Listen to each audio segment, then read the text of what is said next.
Hello and welcome back to Knowledge Hub. Knowledge Hubলৈ আপোনালোক আটাইকে স্বাগতম জনাইছো। আশা কৰো আপোনালোক সকলো ভালে আছে। যদি আপুনি UGC নেট আসামিজ স্লেট আৰু JRF পা এসিস্ট্যান্ট প্ৰফেসৰ পৰীক্ষাৰ বাবে প্ৰস্তুতি কৰি আছে তেন্তে এই ভিডিও সিৰিজটো আপোনাৰ বাবে। যোৱা এপিসোডত আমি UGC নেট আসামিজৰ সিলেবাস সম্পৰ্কে আলোচনা কৰিছিলো।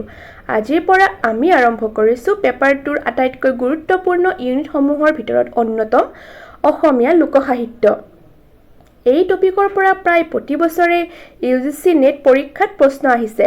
হেয়ে এই ইউনিটটো খুব দৰকাৰী। বলক তেতিয়া হলে ভিডিওটো আৰম্ভ কৰো। আজি আমি পঢ়িম লোকসাহিত্য অৰ্থাৎ অসমীয়া লোকসাহিত্য। এতিয়া লোকসাহিত্য মানে কি? আমি জানিব লাগিব যে লোকসাহিত্য কি হয়। লোকসাহিত্য শব্দটো দুটা শব্দৰ সমষ্টি, লোক আৰু সাহিত্য। লোক মানে হৈছে জনসাধাৰণ আৰু সাহিত্য মানে হৈছে মানুহৰ অনুভূতি, অভিজ্ঞতা, চিন্তা আৰু কল্পনাৰ সাহিত্যিক প্ৰকাশ।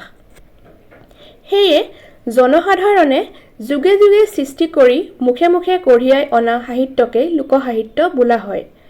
লোকসাহিত্য কোনো এজন ব্যক্তিৰ সৃষ্টি নহয়।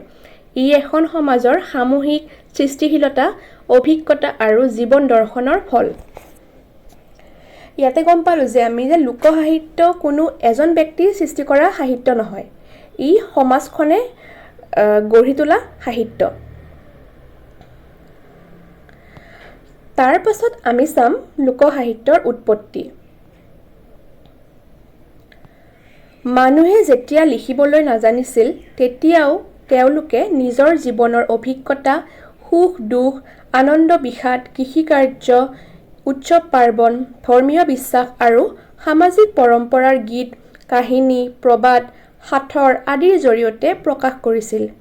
এইবোৰ প্ৰথমে মুখে মুখে চলি আছিল। পিছলৈ এক প্ৰজন্মৰ পৰা আন এক প্ৰজন্মলৈ এইবোৰ প্ৰচলিত হৈ আহি লোকসাহিত্যৰ ৰূপ লয়। সেয়েহে লোকসাহিত্যক এখন সমাজৰ জীৱন্ত ইতিহাস বুলিও কোৱা হয়। এতিয়া গম পালো যে আমি লোকসাহিত্যৰ উৎপত্তি কেনেকৈ হৈছিল। তাৰ পাছত আমি চাম লোকসাহিত্যৰ বৈশিষ্ট্য। এতিয়া লোকসাহিত্যৰ বৈশিষ্ট্যসমূহ আমি এফালৰ পৰা চাই যাম। লোকসাহিত্যৰ কেইবাটাও উল্লেখযোগ্য বৈশিষ্ট্য আছে। প্ৰথম বৈশিষ্ট্যটো হৈছে ই মৌখিকভাৱে প্ৰচলিত।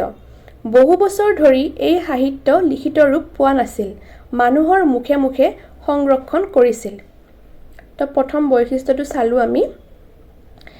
এতিয়া আমি চাম দ্বিতীয় বৈশিষ্ট্যটো। দ্বিতীয় বৈশিষ্ট্যত আছে ইয়াৰ সৃষ্টিকৰ্তাৰ নাম সাধাৰণতে জনা নাযায় বা উল্লেখ পোৱা নাযায়, কাৰণ ই কোনো এজন ব্যক্তিৰ সৃষ্টি নহয়, ই সমগ্ৰ সমাজৰ সৃষ্টি। দ্বিতীয় বৈশিষ্ট্যটো আমি গম পালো যে লোকসাহিত্য কোনো একজন ব্যক্তিৰ সৃষ্টি নহয়, ই সমগ্ৰ সমাজখনৰ সৃষ্টি। এতিয়া আমি চাম ৩ নম্বৰ বৈশিষ্ট্যটো। লোকসাহিত্য প্ৰজন্মৰ পৰা প্ৰজন্মলৈ চলি আহে। ককা আইতাৰ পৰা, দেউতা মাৰ পৰা সন্তানলৈ এই পৰম্পৰা আগবাঢ়ি থাকে।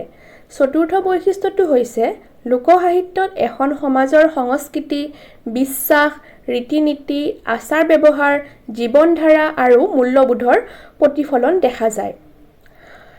পঞ্চম বৈশিষ্ট্যটো হৈছে ইয়াৰ ভাষা সাধাৰণতে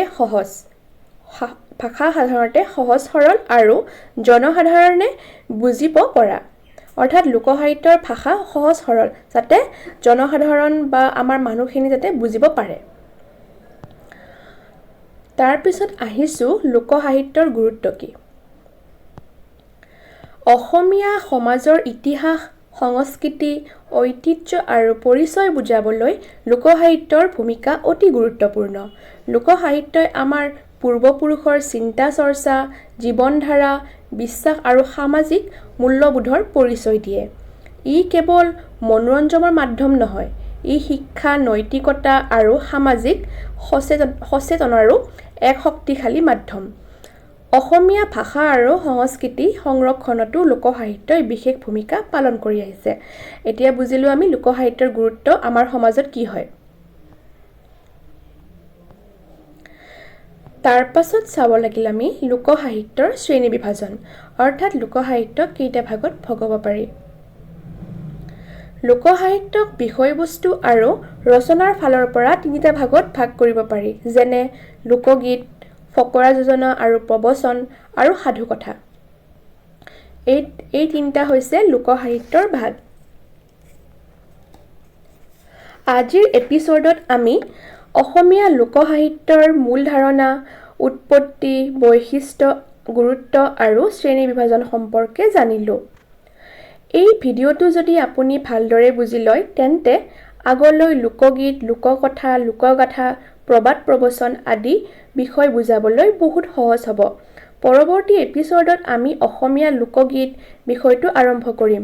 লোকগীত কি, ইয়াৰ বৈশিষ্ট্য কি, বিভিন্ন প্ৰকাৰ আৰু UGC নেটৰ দৃষ্টিৰে গুৰুত্বপূৰ্ণ দিশসমূহ বিস্তৃতভাৱে আলোচনা কৰিম।